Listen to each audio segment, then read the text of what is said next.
दीदी, वर्तमान समय एक तो प्रकृति इतनी तमोप्रधान, दूसरा फिर सेवाओं का विस्तार भी बहुत ज़्यादा और आपके ऊपर तो जवाबदारी भी बहुत रहती होगी। फिर भी आपकी आत्मिक स्थिति इतनी श्रेष्ठ, शारीरिक रूप से भी आप पूर्णतः स्वस्थ और आप सदा हर्षित रहते। क्या आप बता सकते हैं दीदी, क्या राज है, क्या पुरुषार्थ करते हैं आप? सब बातों का बैलेंस रखना बहुत ही आवश्यक है। और पहले मुख्य तो मैं शरीर का स्वास्थ्य नहीं कहेंगे, पहले तो मैं कहेंगे कि आत्मा का स्वास्थ्य ठीक रहे। स्व स्थिति पर ध्यान है, जिसमें अपना ज्ञान योग का अच्छी तरह से ध्यान हो, जिससे ही अपनी स्व स्थिति बन सकती। फिर इतनी समझ होती है कि मुझे अपनी तबीयत के लिए किस प्रकार से खाने का सिस्टम रखना है। कई लोग 3 बारी दिन में खाते हैं, कई लोग 2 बारी खाते हैं, तो वो अपनी खुद को समझ करके वो बैलेंस रखना होता है।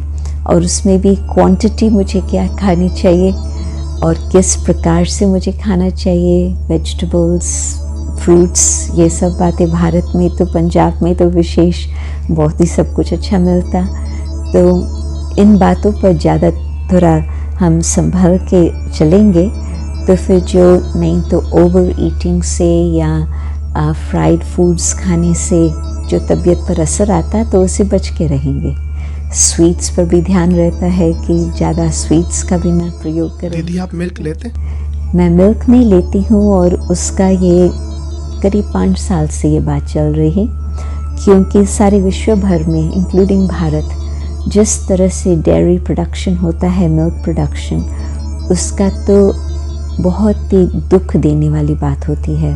बहुत उसमें हिंसा समाई हुई है, जो गऊ पर हिंसक रीति से आजकल वो सारा होता है। तो तभी मैं मिल्क प्रोडक्ट्स नहीं लेती। दीदी, मैंने एक क्लास में सुना था कि ब्रह्मा बाबा की दिनचर्या पूरी तरह से सेट होती थी। मतलब ब्रेकफास्ट में क्या लेना, फिर लंच में क्या लेना, और शाम को थोड़ी देर फिर खेलते भी थे, जैसे बताते हैं बैडमिंटन खेलते थे। तो क्या आपकी भी कोई खाने पीने की दिनचर्या सेट है? खाने की तो बिल्कुल सेट है।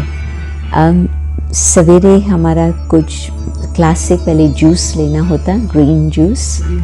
हाँ, और फिर नाश्ते पर बहुत करके हमारा स्प्राउटेड मूंग कुक किया हुआ वो मैं लेती। और फिर लंच तो जैसे नॉर्मल होता वैसे।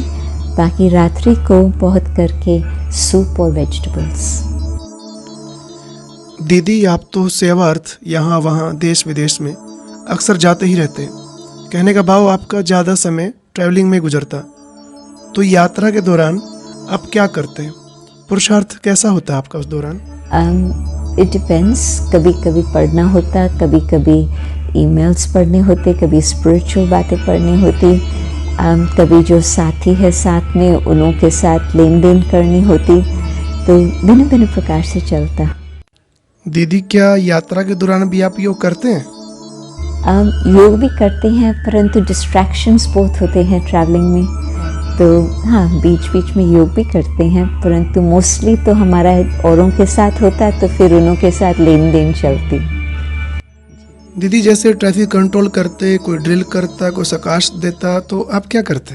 वो तो अपना जो जैसे सिस्टम बनी हुई है ट्रैफिक कंट्रोल की, वो तो बिल्कुल ध्यान पर रहता। दीदी, अमृत वेला बहुत शक्तिशाली हो जाए, उसके लिए हमें क्या करना चाहिए? अगर आपने अपने लिए कोई विधि सेट की हो तो प्लीज़ हमें भी बता दो। नहीं, हमारा इस तरह से सेट नहीं है। ये है कि मुझे पहले तो मैं आत्मा हूँ, शिव बाबा को सामने देखते, शिव बाबा के साथ प्यार का कनेक्शन माता पिता के रूप में, वो हमारा मेन बात होती। और फिर कभी कभी ब्रह्मा बाबा भी सामने आती हैं और उसके मस्तक के बीच में शिव बाबा नजर आता। कोई साक्षात्कार की बात नहीं, आप बुद्धि में चित्र बनाते हैं, वो इमेज आता है सामने।